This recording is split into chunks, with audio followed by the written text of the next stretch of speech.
पाठ चौथा वैदिक संस्कृती. वैदिक वाङ्मय. वेद वाङ्मयावर आधारलेली संस्कृती म्हणजे वैदिक संस्कृती होय.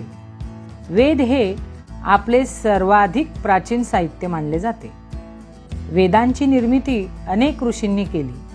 वेदातील काही सूक्ते स्त्रियांनाही स्फुरलेली आहेत. वैदिक वाङ्मयाची भाषा संस्कृत होती. वैदिक वाङ्मय अत्यंत समृद्ध आहे. ऋग्वेद हा त्यातील मूळ ग्रंथ मानला जातो. तो काव्यरूप आहे. ऋग्वेदासह यजुर्वेद, सामवेद आणि अथर्ववेद असे 4 वेद आहेत. या 4 वेदांच्या ग्रंथांना संहिता असे म्हणतात. विद म्हणजे जाणणे, त्यापासून वेद ही संज्ञा तयार झाली. तिचा अर्थ ज्ञान असा होतो. मौखिक पठणाच्या आधारे वेदांचे जतन केले गेले. वेदांना श्रुती असेही म्हणतात. ऋग्वेद संहिता. ऋचांनी बनलेला वेद म्हणजे ऋग्वेद होय. ऋचा म्हणजे स्तुती करण्यासाठी रचलेले पद्य. अनेक ऋचा एकत्र गुंफून एखाद्या देवतेची स्तुती करण्यासाठी तयार केलेल्या काव्याला सूक्त असे म्हणतात. ऋग्वेद संहितेत विविध देवतांची स्तुती करणारी सूक्ते आहेत. यजुर्वेद संहिता. यजुर्वेद संहितेमध्ये यज्ञात म्हटले जाणारे मंत्र आहेत. यज्ञविधीमध्ये कोणत्या मंत्राचे पठण केव्हा आणि कसे करावे याचे मार्गदर्शन या संहितेत आहे. पद्यात असणारे मंत्र आणि गद्यात दिलेले त्या मंत्रांचे स्पष्टीकरण अशी या संहितेची रचना आहे. सामवेद संहिता. काही यज्ञविधींच्या वेळी तालासुरात मंत्र गायन केले जाईल.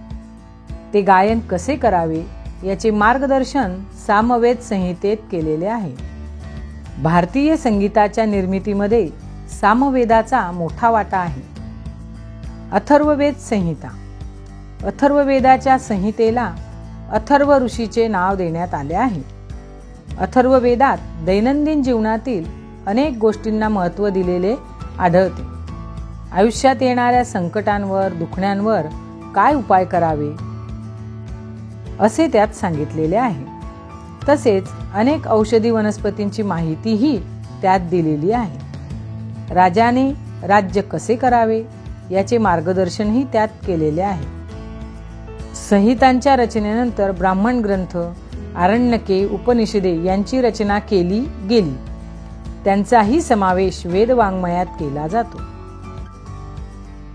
ब्राह्मण ग्रंथ. यज्ञविधीमध्ये वेदांचा वापर कसा करावा हे सांगणाऱ्या ग्रंथांना ब्राह्मण ग्रंथ म्हणतात. प्रत्येक वेदाचे स्वतंत्र ब्राह्मण ग्रंथ आहेत. आरण्यके.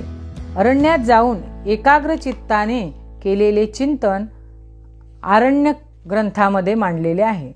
यज्ञविधी पार पाडत असताना कोणत्याही प्रकारची चूक होऊ नये याची खबरदारी यात घेतलेली दिसते. उपनिषदे. उपनिषद म्हणजे गुरुजवळ बसून मिळवलेले ज्ञान. जन्म मृत्यूसारख्या घटनांबद्दल अनेक प्रश्न आपल्या मनात येत असतात. त्या प्रश्नांची उत्तरे सहज मिळत नाही. अशा गहन प्रश्नांवर उपनिषदांमध्ये चर्चा केलेली आहे. कुटुंब व्यवस्था, दैनंदिन जीवन. वेद काळात एकत्र कुटुंब पद्धती होती. कुटुंबातील कर्ता पुरुष घराचा प्रमुख म्हणजे गृहपती असे. गृहपतीच्या परिवारात त्याचे वृद्ध मातापिता, त्याचे लहान भाऊ आणि त्या भावांचे परिवार, त्याची पत्नी आणि मुले, त्याच्या मुलांचे परिवार अशा सर्वांचा समावेश असे. ही कुटुंब व्यवस्था पुरुष प्रधान होती. सुरुवातीच्या काळात लोपामुद्रा, गार्गी, मैत्रेयी अशा काही विद्वान स्त्रियांचे उल्लेख वैदिक साहित्यात आढळतात. परंतु हळूहळू स्त्रियांवरील बंधने वाढत गेली. त्यांचे कुटुंबातील आणि समाजातील स्थान अधिकाधिक दुय्यम होत गेले. वेद काळातील घरे मातीची किंवा कुडाची असत. गवत किंवा वेलांचे जाडसर तट्टे विणून त्याच्यावर शेण माती लिंपून तयार केलेली भिंत म्हणजे कूड. या घरांच्या जमिनी शेणा मातीने सारवलेल्या असत. घरासाठी गृह किंवा शाला हे शब्द वापरले जात. वेदकालीन लोकांच्या आहारामध्ये प्रामुख्याने गहू, सातू, तांदूळ या तृणधान्यांचा समावेश होता. त्यापासून ते विविध पदार्थ बनवत असत. वैदिक वाङ्मयात यव, गोधूम, व्रीही यासारखे शब्द आढळतात. यव म्हणजे सातू, गोधूम म्हणजे गहू, व्रीही म्हणजे तांदूळ. दूध, दही, लोणी, तूप, मध हे पदार्थ त्यांच्या आवडीचे पदार्थ होते. उडीद, मसूर आणि तीळ तसेच मांस या पदार्थांचाही त्यांच्या आहारात समावेश होता. वेदकालीन लोक लोकरी आणि स्तुती वस्त्रे वापरत. वल्कले म्हणजे झाडांच्या सालीपासून तयार केलेले वस्त्र हेही वापरत. तसेच प्राण्यांच्या कातड्यांचाही उपयोग वस्त्र म्हणून केला जाई. स्त्रिया आणि पुरुष फुलांच्या माळा, विविध प्रकारच्या मण्यांच्या माळा, सोन्यांचे दागिने वापरत. निष्क नावाचा गळ्यातील दागिना विशेष लोकप्रिय असावा. त्याचा उपयोग वस्तूच्या खरेदी विक्रीसाठीही होई. गायन, वादन, नृत्य, सोंगट्यांचा खेळ, रथांच्या शर्यती आणि शिकार ही त्यांची मनोरंजनाची साधने होती. वीणा, शततंतू, झांजा आणि शंख ही त्यांची प्रमुख वाद्ये होती. डमरू आणि मृदुंग ही तालवाद्येही ते वापरत. वैदिक काळात शेती हा प्रमुख व्यवसाय होता. अनेक बैल जुंपलेल्या नांगराने नांगरट केली जाई. नांगराला लोखंडाचा फाळ बसवत असत. अथर्ववेदामध्ये पिकावर पडणारी कीड, पिकाचा विध्वंस करणारे प्राणी आणि त्यावरील उपाय याचाही विचार केलेला आढळतो. खत म्हणून शेणाचा उपयोग केला जात असे. वैदिक काळात घोडा, गाय, बैल, कुत्रा या प्राण्यांना विशेष महत्त्व होते. त्या काळात शेती आणि पशुपालन यांच्याखेरीज इतर अनेक व्यवसायांचाही विकास झाला होता.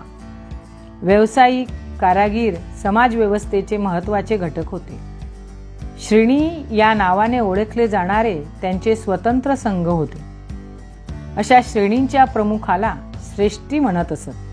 परंतु हळूहळू व्यावसायिक कारागिरांचा दर्जा दुय्यम होत गेला. त्या काळात समाजात ब्राह्मण, क्षत्रिय, वैश्य व शूद्र असे वर्ण होते. हे वर्ण व्यवसायावरून ठरत. नंतरच्या काळात वर्ण जन्मावरून ठरू लागले. त्यामुळे जाती निर्माण झाल्या. जाती व्यवस्थेमुळे समाजात विषमता निर्माण झाली. आदर्श आयुष्य कसे जगावे या संबंधीच्या काही कल्पना वेद काळात रूढ झालेल्या आहेत. त्यामध्ये जन्मापासून मृत्यूपर्यंतच्या 4 टप्प्यांना 4 आश्रम असे म्हटलेले आहे. पहिला आश्रम म्हणजे ब्रह्मचार्य आश्रम. गुरुजवळ राहून विद्या प्राप्त करण्याचा हा काळ. ब्रह्मचार्य आश्रम यशस्वी रीतीने पार पाडल्यानंतरचा पुढचा टप्पा म्हणजे गृहस्थाश्रम. या काळात पुरुषाने कुटुंब आणि समाज यांच्यासाठी असलेली आपली कर्तव्ये पत्नीच्या सहाय्याने पार पाडावीत अशी अपेक्षा असे. तिसरा आश्रम म्हणजे वानप्रस्थाश्रम. या टप्प्यावर त्याने घरादाराच्या मोहाचा त्याग करून दूर जावे, मनुष्यवस्ती नसलेल्या ठिकाणी राहावे आणि अत्यंत साधेपणाने जगावे. चौथा आश्रम म्हणजे संन्यासाश्रम. या टप्प्यावर मनुष्याने सर्व नात्यांचा त्याग करून मनुष्य जन्माचा अर्थ समजावून घेण्यासाठी जगावे. फार काळ एके ठिकाणी राहू नये असा संकेत होता. वैदिक कालीन धर्मकल्पना. वेदकालीन धर्मकल्पनांमध्ये निसर्गातील सूर्य, वारा, पाऊस, वीज, वादळे, नद्या यासारख्या निसर्गातील शक्तींना देवतारूप दिलेले होते. त्या जीवनदायी ठराव्यात म्हणून वेदांमध्ये त्यांच्या प्रार्थना केलेल्या आहेत. त्यांना प्रसन्न ठेवण्यासाठी वेदकालीन लोक अग्नीमध्ये विविध पदार्थांचे अर्पण करत असत. त्याला हवी असे म्हणत. अशा तऱ्हेने अग्नीमध्ये हवी अर्पण करण्याचा विधी म्हणजे यज्ञ.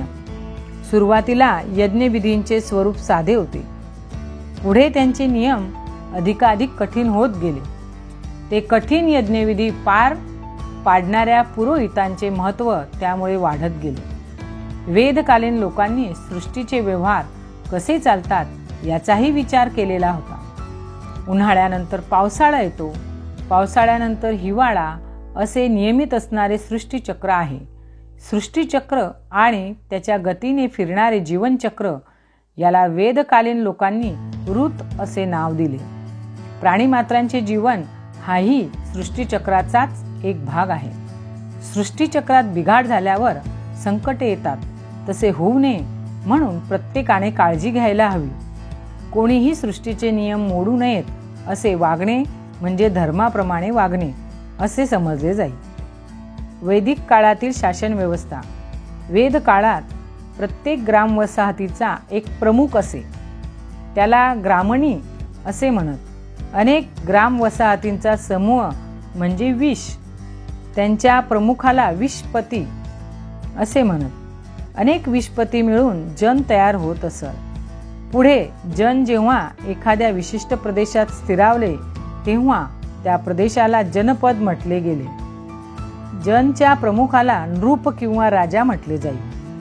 प्रजेचे रक्षण करणे, कर गोळा करणे आणि उत्तम राज्यकारभार करणे ही राजाची कर्तव्ये होती। राज्यकारभार उत्तम रीतीने चालवण्यास सहाय्य करण्यासाठी राजाने अधिकारी नेमलेले असत। पुरोहित आणि सेनापती हे विशेष महत्त्वाचे अधिकारी होते। कर वसुली करण्यासाठी नेमलेल्या अधिकाऱ्याला भागदूग असे म्हणत। भाग म्हणजे वाटा। जनच्या उत्पन्नातील राजाचा भाग गोळा करणारा तो भागदूग। राजाला मार्गदर्शन करण्यासाठी सभा, समिती, विदत आणि जन अशा 4 संस्था होत्या। त्यामध्ये राज्यातील लोक सहभागी होत। सभा आणि विदत या संस्थांच्या कामकाजात स्त्रियांचाही सहभाग असे। राज्यातील श्रेष्ठ व्यक्तींच्या मंडळास सभा म्हणत, तर लोकांच्या सर्वसाधारण बैठकीस समिती असे म्हणत। समितीमध्ये लोकांचा सहभाग असे। पुढे वैदिक विचार प्रवाहात स्मृती व पुराण नावाचे ग्रंथ निर्माण झाले। वेद, स्मृती, पुराणे, स्थानिक लोकधारणा इत्यादींवर आधारलेले धार्मिक प्रवाह कालांतराने हिंदू या नावाने ओळखले जाऊ लागले।